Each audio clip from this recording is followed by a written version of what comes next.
Hello, Namaskar. This is Firstpost and you're watching Vantage with me, Palki Sharma.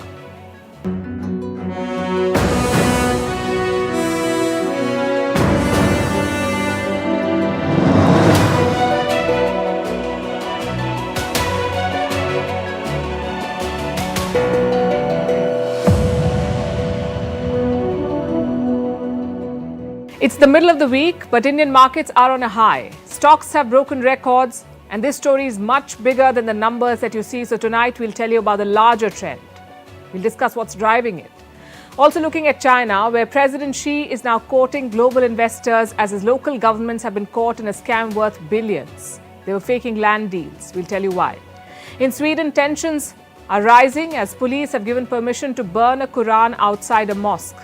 This permission has been given to protesters. In France, police killed a teenager and it has led to a riot. In South Korea, the population has woken up 1 or 2 years younger. They've changed the way they calculate their age. It's quite an interesting story. And we'll also tell you about a new miracle weight loss drug that has disrupted the market. Also how big the market is. The numbers are mind-blowing. The headlines first. A Russian missile strikes a popular restaurant in eastern Ukraine. At least 10 people dead, including children, in the attack in Kramatorsk. But Kremlin says it only hit military targets. At least 10 people killed in Myanmar in an airstrike by the military. Reports claim a military jet dropped 3 bombs on a village in the Sagaing region. The United Nations says the military has carried out more than 300 airstrikes in the last year. The junta is struggling to crush resistance since the coup in 2021. Donald Trump sues E. Jean Carroll for defamation. The former US president claims she falsely accused him of rape. Last month, a jury had ruled that Trump had sexually abused Carroll in the 1990s and awarded her $5 million in damages. Setback for Jair Bolsonaro in his abuse of power trial. 1 out of the 7 judges has voted to bar the former Brazilian president from running in the 2026 election. The other judges will deliver their rulings later this week. Bolsonaro faces an 8-year ban on running for public office if found guilty. Climate activists disrupt the second Ashes test at Lord's. Just Stop Oil protesters interrupt play as they ran onto the field. English wicketkeeper Johnny Bairstow carries a protester off the ground. And Bayern Munich won't renew their sponsorship with Qatar Airways. It is Germany's biggest club and it has faced criticism for its ties over alleged human rights issues, particularly over the 2022 World Cup.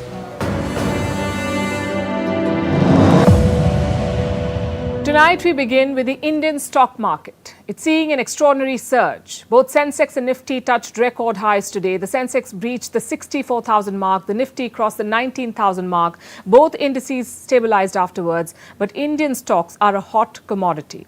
In fact, India now has the world's 4th most valuable equity market. Right behind countries like the US, China and Japan, India stands 4th. And tonight's lead is not about these daily trends. Tonight, we want to talk about the incredible bull run of Indian markets. Did you know this? Indian markets have delivered the best returns for the longest time in the world. Look at this chart. It has every key stock market benchmark of significance. The Dow Jones, Nikkei, S&P 500, FTSE 100, the Shanghai Composite, the so-called best indices in the world, operating in some of the world's biggest economies. Look at their performance. At best, they've delivered a positive return for 5 consecutive years, meaning investors have earned a profit for 5 straight years in these markets. Some markets have performed better for 6 years. That's better than most, but not the best. Guess where the Indian markets stand? Right at the top of this chart. For 8 straight years, Indian markets have been generating a positive return. For 8 years, they've delivered a profit. Indian markets are leading the world. They've performed the best in more than 2 decades. India has 2 key benchmarks, the Sensex and the Nifty. The Sensex tracks the top 30 companies in the country, the Nifty the top 50 companies. In the past 3 months, Sensex has risen by 10% and Nifty has jumped by 11%. Now let's compare this with the rest. In the last 3 months, UK's FTSE 100 rose by just 0.8%. France's CAC 40 by 2.9%. Pan-European Stocks Europe 600 index by 2.9% again. And this index tracks Europe's 600 companies, top 600 companies in 17 countries. What about the US? The S&P 500 has gained 10%. These are America's top 500 companies. Collectively, they gained about 10%. But the S&P is still almost 9% below its record high of 2022. So comparatively, India is doing better. Which brings us to the question, how is India sustaining this rally? What has propelled its markets to the top? Well, two key factors, steady growth and foreign investment. India's growth projections are optimistic. Investors like the Indian economy and its future prospects. The International Monetary Fund says India will grow at 5.9% this year. It believes that India will outperform all advanced economies and emerging economies. In other words, India will be the fastest growing economy in the world, and this is not a short-term projection. India will retain this tag for the next 3 years at least. That's what experts at S&P believe. They released their assessment earlier this week. So the Indian economy is growing at a fast pace and for a long duration, which is why investors are taking interest, and that's reason number 2. Global investors like India, they recognize the growth prospects, so they're putting their money into the Indian markets. Let me show you some more data. Last year, listed companies in India raised billions of dollars, almost $19 billion, and this is mainly through the buying and selling of shares. In 2022, Indian companies raised more money than the United Kingdom, Japan, Germany, and France. Now, under usual circumstances, these markets would have done better, but due to India's strong performance, it is generating better growth. So investors are turning to India. In this financial year, foreign portfolio investors have bought more Indian stocks. They've invested almost $11 billion. So we have a strong economy and more foreign investment. Now, broadly, these two reasons are driving the stock market rally, but this surge cannot be an assessment of the Indian economy. You see, stock market movements are influenced by the price of stocks and the larger market sentiment. Now, individual stocks do not represent the entire economy. Take the Nifty, for example. It's an index of the top 50 companies of India, only 50. Now, more than 37% of this index, Nifty, is made up of companies in the financial sector. So when these companies do well, the Nifty goes up. But when you talk about a country's entire economy, you must look at a wide range of metrics, a wide range of sectors like manufacturing, services, and other parts of the economy. So a rally on the stock market cannot really be an assessment of the entire economy. Having said that, India has a compelling story. Its companies are poised for growth, and the larger economic trend looks good. America, we know, is stagnated. Europe is on the brink of recession. China is struggling to get its act together. So India is the bright spot right now. The challenge is to retain this momentum, and that means staying the course on aggressive reform. And here's an example of that. What India shouldn't do: run its economy as per the whims of one leader.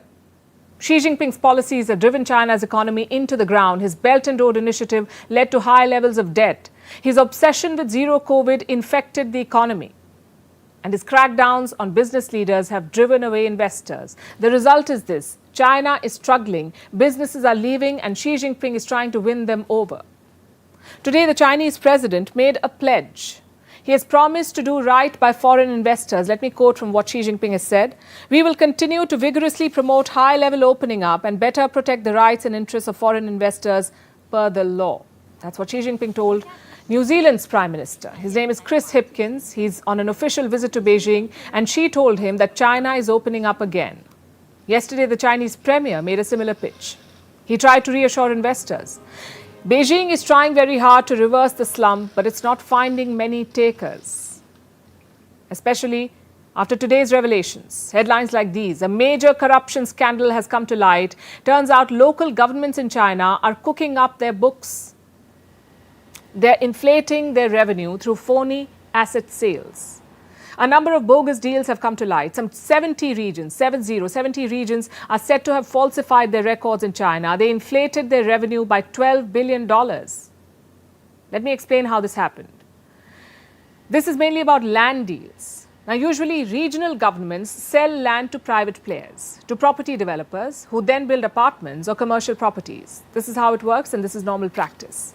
It's also a major source of revenue for local governments. But in recent months, China's real estate sector has hit a slump. So the demand for land has shrunk. Fewer developers are buying land from local governments. And so government revenue has taken a hit. And government officials have come under pressure because their books are not looking good. Some of them started cooking up land deals. They created phony buyers on paper. They falsified records and showed land sales on their books, which was all fake. In reality, some officials were just transferring ownership on paper and the land in question was still in government control. It had not been sold.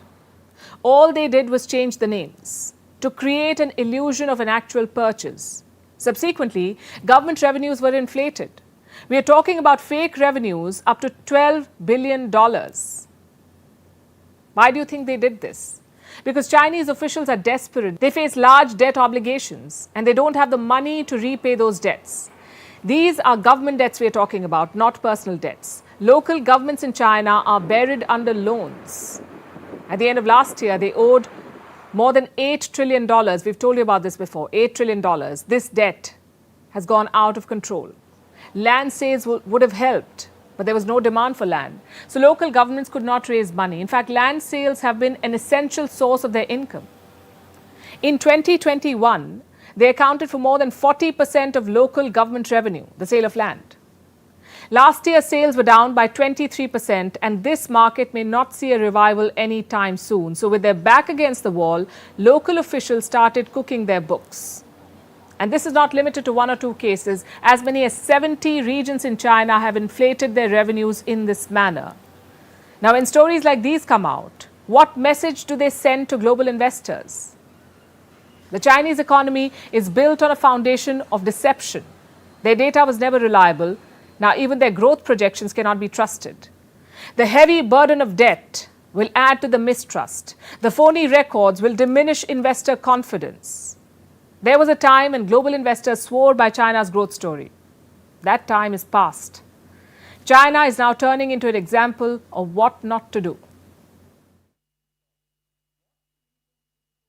China's domestic problems seem never-ending, but that hasn't stopped it from playing the perfect host.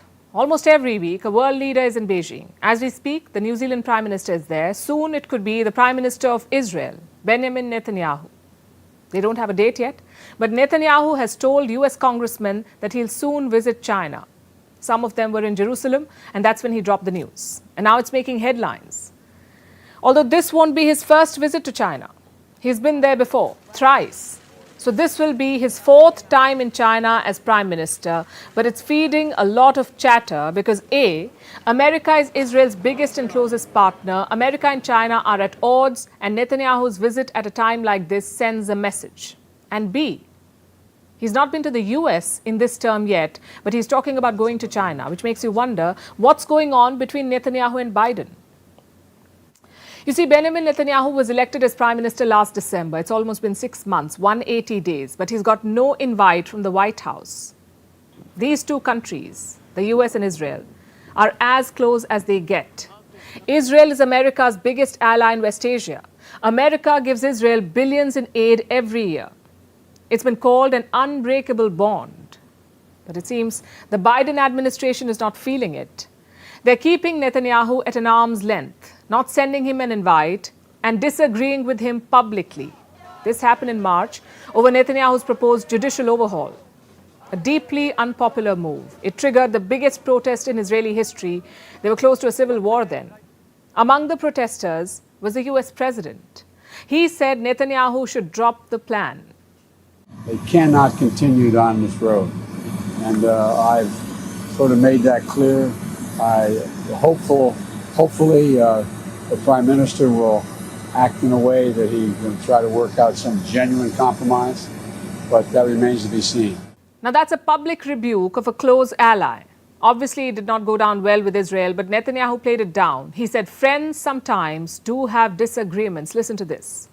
You know, Israel and the United States have had their occasional differences, but I want to assure you that the alliance between the world's greatest democracy and a strong, proud, and independent democracy, Israel, in the heart of the Middle East, is unshakable. Nothing can change that. You heard that. An unshakable alliance, he said. But are Israel and the US still as tight as they claim? Netanyahu is not new to politics. He's been prime minister for 15 years, Israel's longest-serving prime minister, in fact. He's dealt with multiple US presidents. He's navigated changing relations and equations. He did not share a great rapport with Barack Obama, and now he's getting a snub from Joe Biden. So he's going for the second best option, it seems, and that is China. He knows that US-China relations are at an all-time low. He also knows that his visit to China will make the Americans sit up. But that may not be his only purpose. He may want to achieve more than sending a message to Washington, D.C. Which brings us to the China-Israel relationship. First, the numbers. Trade was at more than $9 billion in the year 2012. By 2022, it almost touched $22 billion. China has been investing in Israel despite the roadblocks from the US, and there have been roadblocks.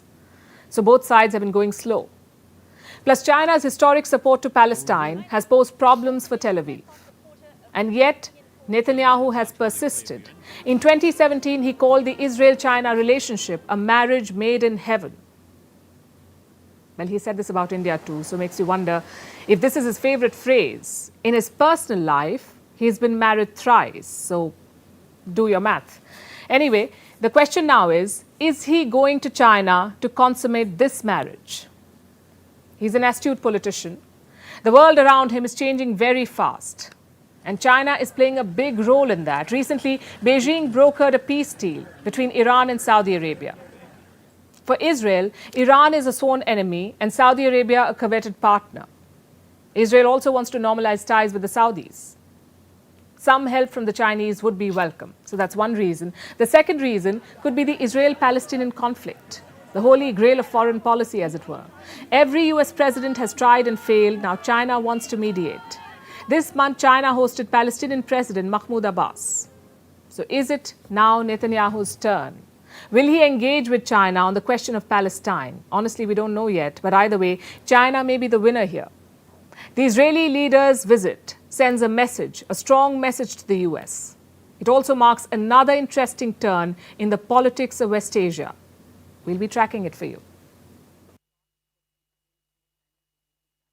We're still tracking the fallout of the Russian rebellion. Quite a story, that one. This weekend, Putin was on the edge of his seat. His country was dealing with a mutiny. And today it was NATO's turn to be on the edge. Its eastern flank is worried. That's because of the presence of this man, Wagner chief Prigozhin. He's now in Belarus, and so are some of his Wagner forces.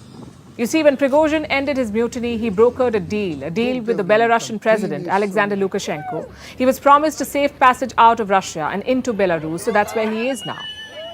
And his new location is making the NATO uneasy. To understand why, you must look at a map of Eastern Europe. You can see Belarus there.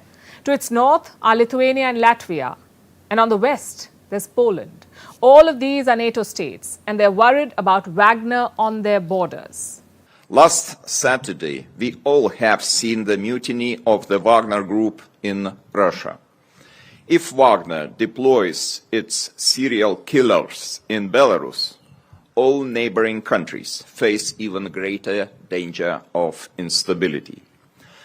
Under such circumstances, deterrence and forward defense is a top priority. We heard those questions of ladies and gentlemen here about Wagner's group in Belarus and the presence of Mr. Prigozhin in Belarus. In my opinion, this is really serious and very concerning problem, and we have discussed, and we have to make some decisions, very strong decision. It, in my opinion, requires a very, very, very tough answer of NATO. Those were the presidents of Lithuania and Poland. They say Wagner troops in Belarus spell trouble. They're worried about instability spilling over. So what is the NATO doing about it? Well, nothing yet, but it says its guards are up. I think it's too early to make any final conclusions on the long-term consequences, including for NATO. But what we can say is that we are, of course, closely monitoring the developments, and we have already increased our readiness, our preparedness, and our military presence in the eastern part of the alliance. That was the NATO Secretary General. He says the alliance is ready for any threat. But what is the threat? And how serious? Yes, the Wagner chief is in Belarus with some of his fighters, but as of now, they're most likely figuring out their own future, not planning an attack on Eastern Europe. You see, there's a lot of uncertainty, question marks on what will become of this mercenary group. They challenged Putin's power. Will he forget and forgive? Also, what happens to Wagner's global operations? This is a private army, as you would know. It has long been seen as an extension of Moscow's influence. It has operations in multiple countries: Syria, Libya, Mali, Central African Republic, Sudan. So clearly a large presence in West Asia and Africa, a presence that depends heavily on Moscow. Wagner benefits from the Russian government. Will they continue to work and fight for Russia? Will they continue their operations in all of these countries? As of now, the Kremlin says it will be business as usual. But for how long? How can a private army that challenged Russia continue to fight for Russia and be based in Belarus? I guess all of them are still trying to figure out how this works and what is the future. Wagner and Russia both need each other. Wagner depends on Moscow for arms and aid, and Moscow depends on it for influence, to keep a grip on troubled regions and to counter Western influence. So it's a fragile but important relationship. Putin cannot send Russian soldiers to Africa. He cannot replace the Wagner troops, at least not immediately. So for the foreseeable future, the troops may remain in West Asia and Africa. But does that mean that Prigozhin is forgiven? Before we try to answer that, listen to this soundbite. This is from an old interview of President Vladimir Putin. Вы умеете прощать? Да. Но не все. А что невозможно простить? Предательство. So the anchor asks Putin, what is the one thing that he cannot forgive? And the Russian president says, betrayal. Prigozhin's mutiny was a betrayal by one of his closest aides. So it's unlikely to be forgotten or forgiven. A counterattack, a crackdown may not come today or tomorrow, but it will come. You've not heard the last of this. Now let's look at the other side of the world, East Asia, far away from the war in Europe, but suffering its fallout. The world is divided. Clear military camps and alliances have taken shape. NATO is fighting Russia. The US and China are in a Cold War, and East Asia is emerging as their battlefront.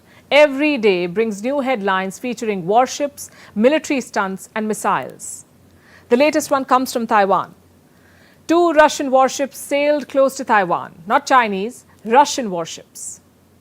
This was late last night. Taiwan's defense ministry was on high alert. They said, and I quote, "The National Army used joint intelligence, surveillance, and reconnaissance methods to grasp the dynamics of the Russian ships throughout the process and dispatched mission aircraft, ships, and shore-mounted missile systems to closely monitor the response." We don't know just how close the Russian warships got to Taiwan. The ministry did not specify the distance, but they were close enough for Taiwan to put up its guard. And you must understand, Taiwan is no stranger to territorial incursions. Their neighbor is China, after all. And Beijing's aggression is almost routine. Let me show you something. This is the Taiwan Defense Ministry's Twitter feed. Every day it reports incursions by the Chinese Air Force and Navy. And despite this daily pressure, the Russian vessels found special mention because they escalate the already tense situation in East Asia. To understand this further, we need to zoom out, to look at the region as a whole. You have the no limits partners on one side, that is Russia and China. They call themselves each other no limits partners. They're joined by their old friend North Korea, a country that keeps testing ballistic missiles. It wants to develop nuclear weapons. It wants to threaten South Korea and Japan. And that's what it does. So this is one camp, China, Russia, North Korea. The other camp has some unlikely partners, Japan and South Korea. They've had a difficult history, but they're trying to forget it to secure their future. These 2 countries are under the American security umbrella. Washington has promised to defend Seoul and Tokyo. And together they keep holding military drills to unsettle Pyongyang. In response, North Korea fires even more missiles. And this is a dangerous spiral, a continuous cycle of showmanship. Here's the latest in that one. A US submarine is visiting South Korea. Not just any submarine, it's an Ohio-class warship, the largest class of submarines ever built for the US Navy, nuclear-powered and nuclear-armed. So nuclear weapons are being ferried about in East Asia, and of course, the US also promises to protect Taiwan from the Chinese, from Chinese military action. So add Taipei to their camp, and what do you get? A powder keg, ready to explode at the slightest provocation, and that's exactly what the Russian warship stunt near Taiwan is being called, a provocation. As if that wasn't enough, Russia seems to be doubling down. After all this drama, Moscow released footage of a military drill in the Sea of Japan. Russia's defense ministry chose this day, today, to release this video. It shows a corvette ship shooting down an anti-ship missile. The timing is suspect, and the build-up is dangerous. China versus Taiwan, North Korea versus South Korea and Japan, Russia versus American allies, America versus the Asian mainland. It's a mess, and a dangerous one at that. All sides need to do their bit to diffuse the tensions, because if they don't, one wrong move can send the world into another catastrophic war.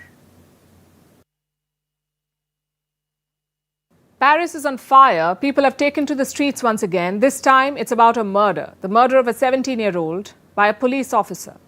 A police officer killed the boy for refusing to stop his car. This is over traffic violations, apparently. A video of the incident has gone viral. It has enraged the French public. And that public anger has led to riots. Critics say this is becoming a trend, that there's been a rise in extrajudicial executions by the French police. In India, we call them encounters. There were 13 such incidents last year over traffic violations alone. Yesterday's killing was the second one this year, and the French people seem to have had enough. Here's a report. This was Paris last night. Violent protests broke out. Demonstrators armed with fireworks clashed with the police. The police responded with tear gas. Protesters set about 40 cars on fire. About 31 people were arrested. This chaos is the result of a traffic stop gone wrong. What do you expect to happen when you break a traffic law? Like running a red light or driving on a pavement. These things are illegal. You might expect to get pulled over by the police, most likely pay a fine. If the violation was grave, maybe end up in police custody. But would you think you might get shot and killed? Not for a traffic violation, right? Well, that's exactly what happened to a 17-year-old in Paris yesterday. A French police officer asked the teenager to stop his car. He tried to flee and ended up shot dead. This is a video of the incident which has gone viral. The footage is disturbing, but if you can look closely, the boy tries to drive off. He's shot as he speeds away. The car crashes up ahead after the teenager is shot. After this, he was rushed to the hospital, but he was declared dead soon after. What the teenager did was clearly illegal. There's no doubt about it. But does that justify his death at the hands of a police officer? Many French citizens don't think so. There's been an outpouring of support on social media.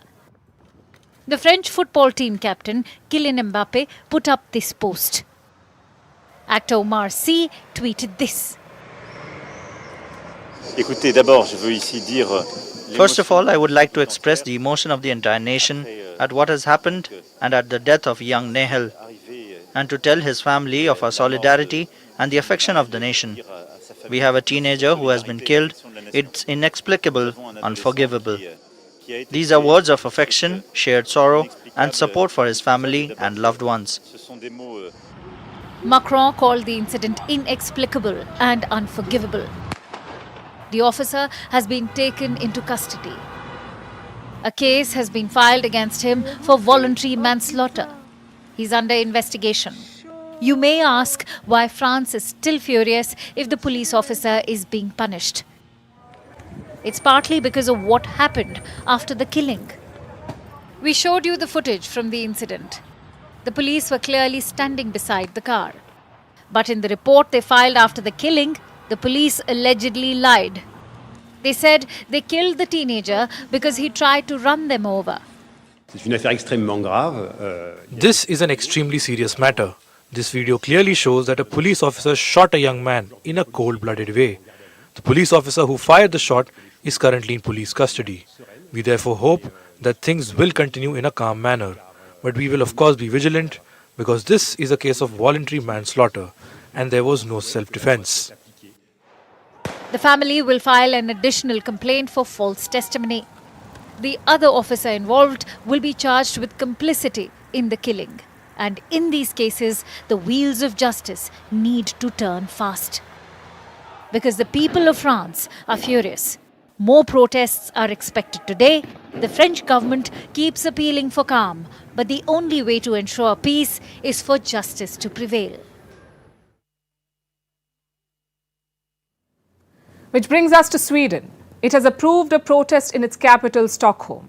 Sounds simple, right? But this is not just any other protest. Sweden has given permission to demonstrators to burn the Quran, the holy book of Islam. The protest will be outside Stockholm's main mosque, and it will take place on Eid al-Adha, one of the holiest days in the Islamic calendar.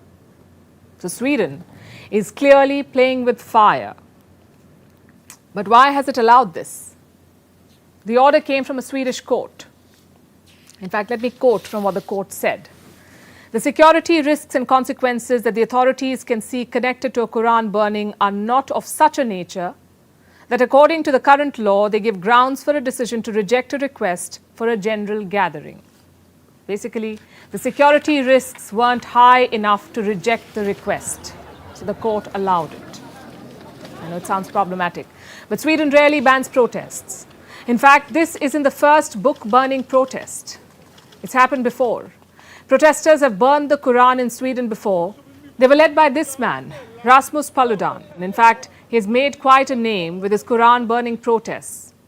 But this protest is not being led by him. Reports say an Iraqi refugee called for it. He wants to ban the Quran, hence the protest. Now, Sweden may not stop this protest, but it will have to deal with the consequences.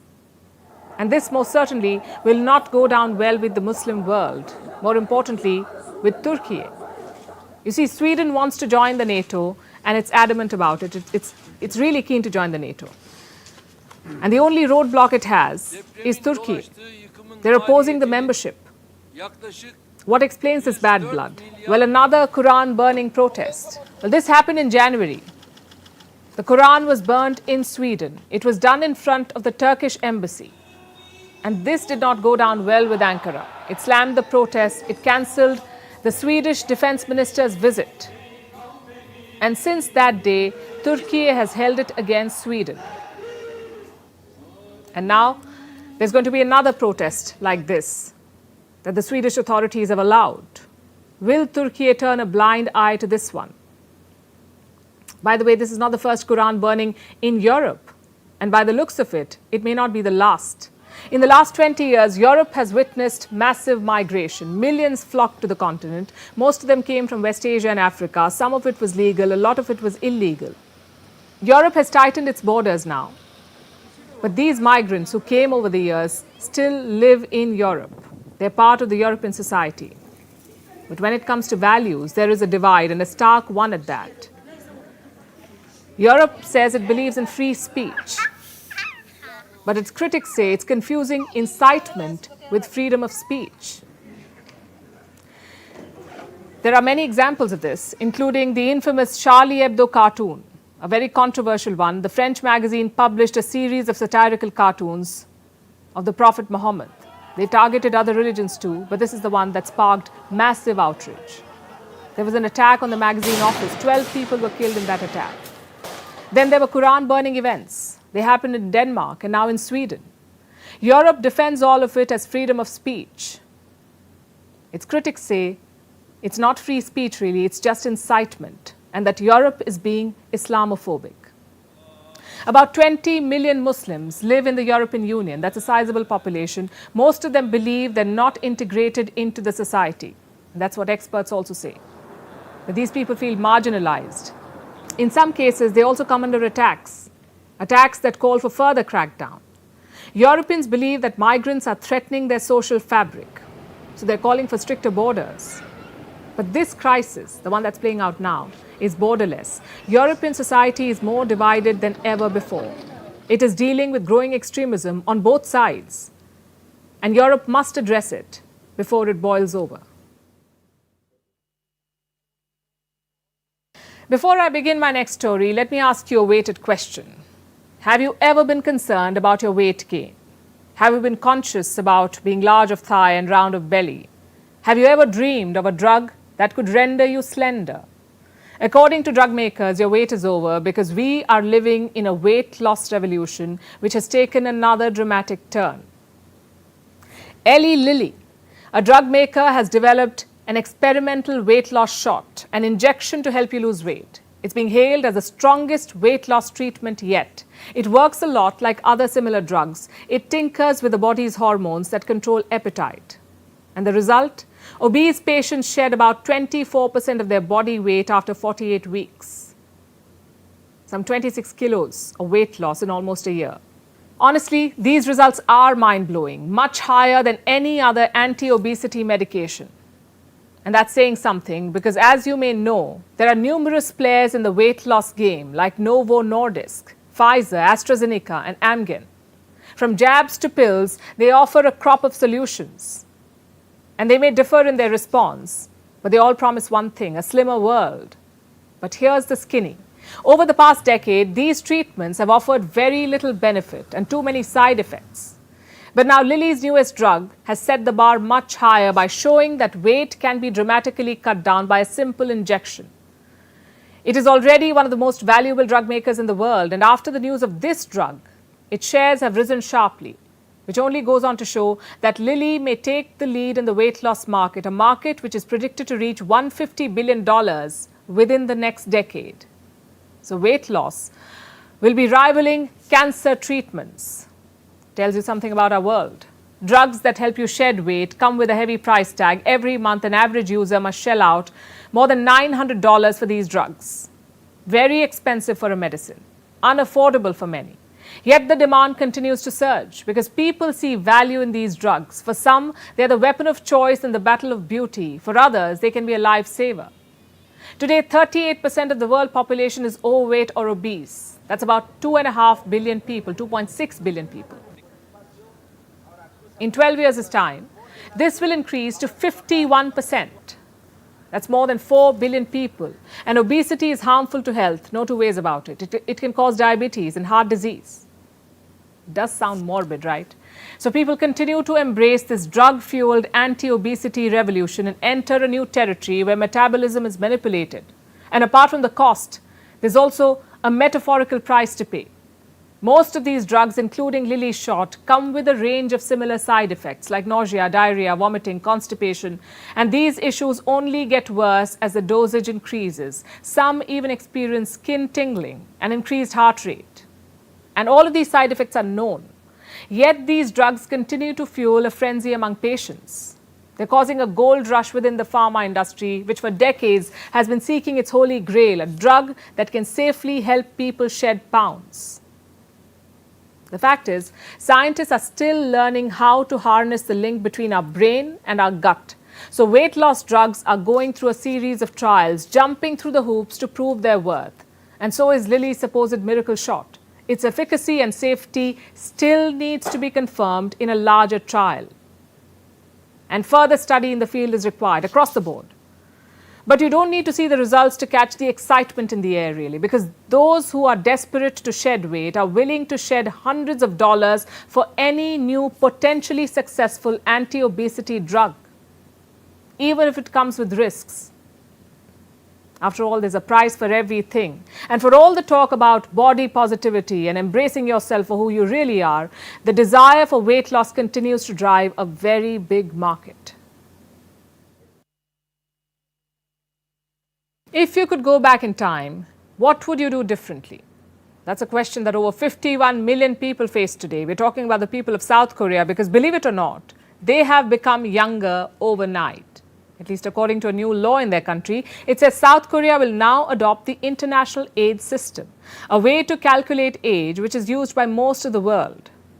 Earlier, Koreans used other systems to calculate what they call the Korean age. Now that has been scrapped. And this has ended years of debate. Our next report tells you more.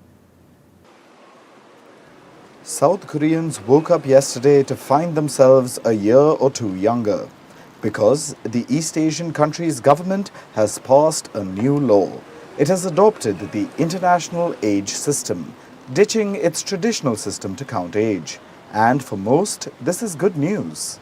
According to traditional Korean age system, I'm supposed to be 30 next year. But with this new age system, I became 2 years younger. It's just great to feel like you're getting younger, and I feel a bit of distance from becoming 30. I'm so happy that I can celebrate this year's birthday once again in younger age. I'm going to study abroad in the UK, so I think it's less confusing that I don't need to explain my Korean age anymore. I can just say my international age in other countries, since we have adopted the international age system. We used to use our international age in official documents, so I don't think this will be a big change. But my friends and I are excited about becoming 2 years younger. South Korea has 3 different age systems. Yes, 3. The first, as we mentioned earlier, is called international age. It refers to the number of years since a person was born. So this count starts at 0. It's what most of the world uses. But for South Koreans, it's usually used in formal settings, like on legal documents. And matters get complicated in informal settings, where people often share their Korean age. This system has its roots in China, where babies are considered a year old on the day they're born, and a year is added every January 1st. In simple terms, Korean age makes people a year or two older than their international age. But this isn't all. South Koreans also have a calendar age, which is a remix featuring both international and Korean age. Here, babies are 0 years old on the day they're born, but a year is added to their age every January 1st. Let us give you an example. Take the Korean star Psy, singer of Gangnam Style. He was born on December 31st in 1977. By international age, he's 45. By calendar age, 46. And by Korean age, he's 47 years old. Sounds confusing, right? That's because it is. Also, increasingly unpopular. People have to switch between different age systems regularly. The confusion it spurs has caused disputes in the country. People have had to pay unnecessary social costs due to a mixed use of age standards. The government held a poll recently. 86.2% of respondents said that they want to use the international age system. But it's not just the people. The government too had been in favor of this move for a while now. It's been a major pledge by President Yoon Suk-yeol. We expect that legal disputes, complaints and social confusion that have been caused over how to calculate ages will be greatly reduced. Even with the new standardization, the old systems will still be used in some circumstances, like elementary school admissions or alcohol and tobacco consumption, which are based on the year someone is born in, regardless of month. So, while the system may still be a tad bit confusing, it is definitely simplified by leaps and bounds with this law. And for South Koreans, this was much awaited. After all, sometimes age is more than just a number. And now it's time for Vantage Shots, images that tell the story. Fighting continues in Sudan despite the paramilitary's truce call. The war between rival military factions has now entered its 11th week. A 33-foot-long whale was freed from a net. This happened off Australia's Gold Coast. France celebrated its popular annual wine festival by replacing fireworks with a drone show. And finally, what makes the 28th of June significant? We're taking you back in history to the year 1919 when the Treaty of Versailles was signed in France between Germany and the Allied nations to mark the end of World War I. We're leaving you with these images. Thanks for watching. We'll see you tomorrow.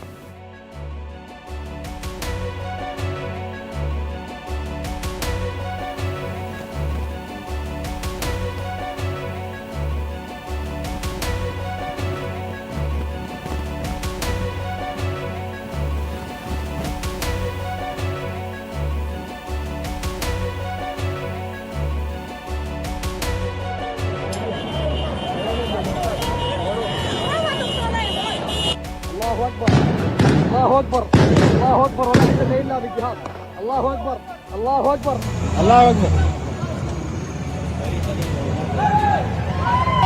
الله أكبر دي غنايمهم الله أكبر الله أكبر الله أكبر بسم الله الرحمن الرحيم الليلة السبت ارفع راسك فوق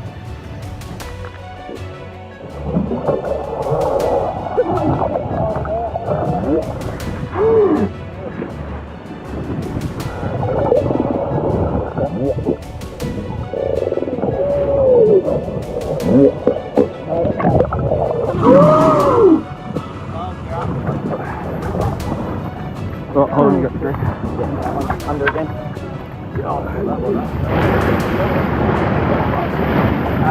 Draw on. Back it out, back it out. Try to hit.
An Indian becoming a UK PM. Well, it's not like that we are going to get the Kohinoor back. But at least India is on its way to the top. Huh? But Gautam sir, there's actually not much to celebrate. Why not? An Indian is ruling the UK. Indian leaders in third countries often tend to overcompensate for their minority handicap. Key. For example, Sunak's Home Secretary of Indian origin, Suella Braverman, disapproved of India-UK free trade because it would encourage people immigrating to the UK and the majority of whom were Indians. Structurally, India and UK have passed baggage, but still hasn't been resolved. And that is why... Ladies and gentlemen, India needs to significantly temper its expectations from Rishi Sunak. Presenting Vantage with me, Palki Sharma, a first-of-its-kind global show with an Indian perspective.